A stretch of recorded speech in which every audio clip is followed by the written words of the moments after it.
जय बाबा स्वामी। मेरा नाम है वान्या हुन्ने मलानी। मैं 8 साल की हूँ और मैं अहमदाबाद में रहती हूँ।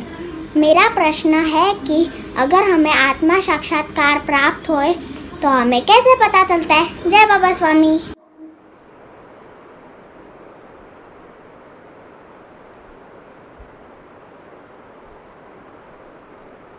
बेटे, आपका प्रश्न बहुत अच्छा है। आत्म साक्षात्कार प्राप्त होने के बाद में हमको ऐसा पता चलता है कि हमको हमारे जीवन में वाइब्रेशंस फील होने लग जाते हैं, हमारे शरीर में वाइब्रेशंस फील होना चालू हो जाते हैं।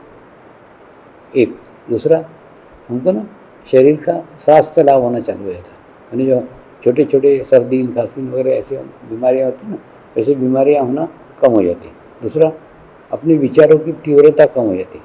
अपन जो बार बार खूब लंबा लंबा विचार करते रहते हैं या लंबा लंबा सोचते रहते हैं ना, वो सोचने की तीव्रता, मैंने पहले 10 मिनट का विचार होगा तो फिर बाद में 9 मिनट 8 मिनट ऐसा धीरे धीरे विचारों की कम हो जाती है। और दूसरा, हमारे अंदर एक चेंज आता है, हमारे अंदर एक बदलाव आता है, हमको एक सेटिस्फेक्शन महसूस होता है अपने अंदर।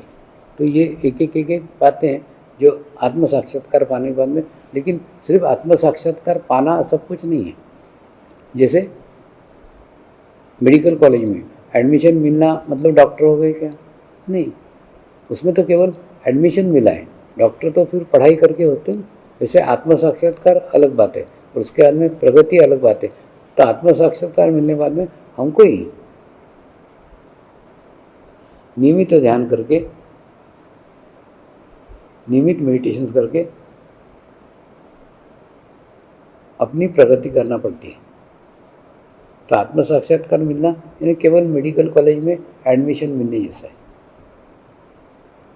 लेकिन डॉक्टर बनना यह अपने नियमित साधना से संभव है। तो आत्म साक्षात्कार मिलने के बाद में अपने अंदर ये चेंज आता है, अपने अंदर ये बदलाव आता है। जो लोग अपने को पसंद नहीं करते वो लोग भी हमको पसंद करने लग जाते हैं। ये अपने अंदर का क्यों? क्योंकि अपना हवामंडल चेंज होता है, अपने विचार चेंज हो जाते हैं, अपना सोचना चेंज हो जाता है और सदैव परिस्थिति में स्वीकार करना आ जाता है। आप किसी भी परिस्थिति में रहो, किसी भी स्थिति में रहो, आत्म साक्षात्कार मिलने के बाद में अगर हम साधना करते हैं, आत्म साक्षात्कार मिलना सब कुछ नहीं है। अगर हम साधना करते हैं तो हमको स्वीकार करना आ जाता है। सो कोई भी परिस्थिति आए, उस परिस्थिति से कोई शिकायत नहीं है, सब परिस्थिति स्वीकार है।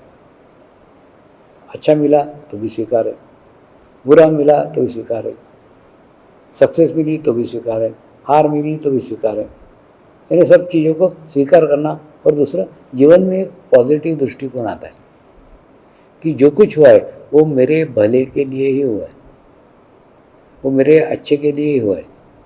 हो सकता है उस समय अपने को वो अच्छा नहीं लगे, उस समय अपने को बुरा लगे, लेकिन बाद में हम भविष्य में देखेंगे तो वो अपने अच्छा ही साबित होता है। तो ऐसे सकारात्मक दृष्टिकोण, ऐसे पॉजिटिव दृष्टिकोण जीवन में आ जाते हैं अगर हम आत्म साक्षात्कार प्राप्त करते हैं। और उसके मैंने बोला सिर्फ आत्म साक्षात्कार से नहीं, उसके अंदर साधना में उतरना पड़ता है। जैसे मैंने आत्म साक्षात्कार एक बीज है और बाकी वृक्ष हमको बनाना पड़ता है। तो हमको सिर्फ आत्म साक्षात्कार से एकदम चेंज नहीं आता है, उसके अंदर साधना करने से चेंज आता है। तो जितनी आप साधना करोगे उसके अंदर आत्म साक्षात्कार के रिजल्ट, आत्म साक्षात्कार के परिणाम आपको आपके जीवन में दिखना प्रारंभ हो जाएंगे। बेटे, मैंने बचपन में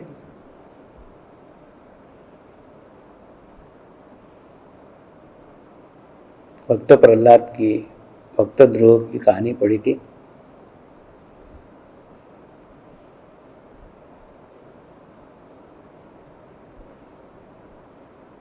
और तब पढ़ा था कि उनके अंदर एक तेज था। कई ऋषि मुनियों के बारे में भी पढ़ा था कि उनके अंदर एक तेज था।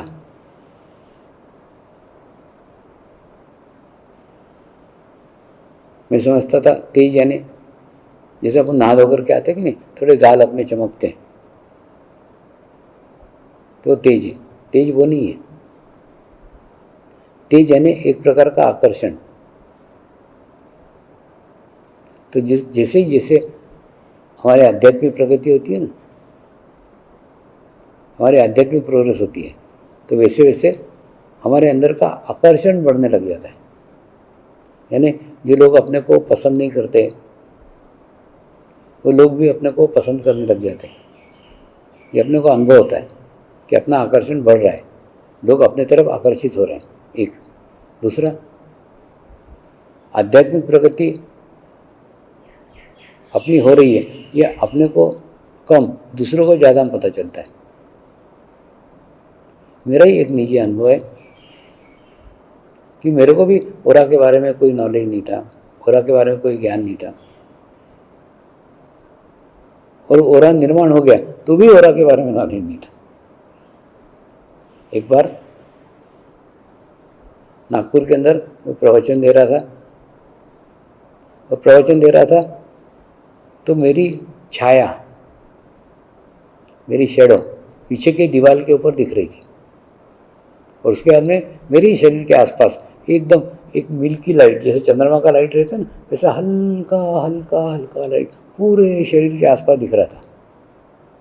और उसी रंग की गहरी कलर की एक बॉर्डर लाइन भी उस प्रकाश के आसपास दिख रही थी। ये मेरे को नहीं मालूम था कैसी दिख रही है, ऐसा हो रहा है, मेरे को कुछ भी पता नहीं था। लेकिन जिन लोगों ने वो शिविर अटेंड किया था वो लोग पूरे समय वही देख रहे थे, और वो बोल रहे थे, मैंने बाद में उन्होंने बताया, स्वामी जी हमने जानबूझ के खूब बुद्धि चलाई, ऐसा लगा कि आपकी छाया है, लेकिन छाया अलग दिख रही थी। पीछे जो दीवार थी, दीवार पे छाया अलग दिख रही थी। ये जो था खूब सुंदर था, खूब चंद्रमा की लाइट जैसा था, और उसके आसपास एक बॉर्डर थी और उसमें खूब आकर्षण था। हमारा पूरा ध्यान प्रवचन की दफे केवल उस ओरा की तरफ था, उस आभामंडल की तरफ था। तो वो आभामंडल मेरे को नहीं महसूस हुआ, वो ओरा मेरे को नहीं महसूस हुआ, मेरे को पता भी नहीं चला। लेकिन जिन्होंने शिविर अटेंड किया था उनको दिख रहा था, उनको महसूस हो रहा था। ठीक इसी प्रकार से अपनी जब आध्यात्मिक प्रगति होती है ना, तो आध्यात्मिक प्रगति का पता अपने को भी नहीं चलता। अपन तो जैसे करते हैं वैसे करते रहते हैं, ध्यान करते रहते हैं, चलते रहते हैं। लेकिन लोगों को पता चलता है नहीं, आजकल ना इसके पास आके बैठना बड़ा अच्छा लगता है, आजकल ना ये बहुत अच्छी अच्छी बातें करता है, आजकल ना ये सब परिस्थितियों में सकारात्मक रहता है, आजकल ना ये सब परिस्थितियाँ आसानी से स्वीकार कर लेता है, आजकल ना ये सभी को क्षमा कर देता है, सभी को माफ़ कर देता है। ये हमारे स्वभाव में धीरे धीरे धीरे धीरे धीरे धीरे आत्मा के गुण विकसित होने लग जाते हैं। क्योंकि जैसे जैसे हमारा शरीर भाव कम होगा और जैसे जैसे आत्मभाव वृद्धिगत होगा तो क्या होगा, जो आत्मा के गुण है वो आत्मा के गुण धीरे धीरे धीरे धीरे धीरे हमारे में से लोगों को प्रतिबिंबित होंगे, महसूस होंगे। इसके अंदर ये बदलाव आ रहा है, इसके अंदर ये चेंज आ रहा है। तो इस मार्ग में आया हुआ चेंज, इस मार्ग में आया हुआ बदलाव हमको नहीं मालूम पड़ता, लेकिन हमें दूसरे को पता चलता है, वो दूसरे हमको बताते हैं तुम्हारे अंदर ये चेंज आया है, तुम्हारे अंदर ये बदलाव आया है, तुम्हारे सानिध्य में आकर मुझके बैठना बहुत अच्छा लगता है, तू बातें करता है, बातें करते मेरे को बहुत अच्छा लगता है। यानी इस प्रकार से लोग ही अपने को आकर के उसके फीडबैक देते हैं। और सदैव कई बार साधक मुझे पूछते, स्वामी जी मेरी आध्यात्मिक स्थिति कैसी है, ऐसे जब वो पूछते ना उनको मैं उत्तर देता हूँ कि तेरी आध्यात्मिक स्थिति अच्छी नहीं है। तो बोले क्यों?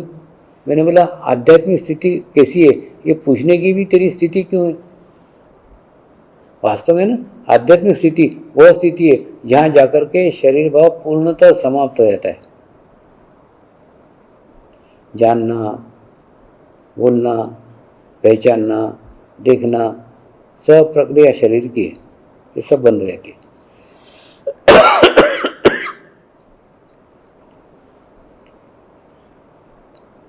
तो अगर कभी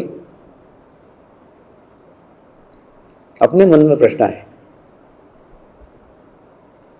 कि मेरी आध्यात्मिक स्थिति कैसी है, तो समझ लो आपकी आध्यात्मिक स्थिति अच्छी नहीं है। क्यों? क्योंकि आध्यात्मिक स्थिति तो वो स्थिति है जहाँ जाकर के मेरी और मैं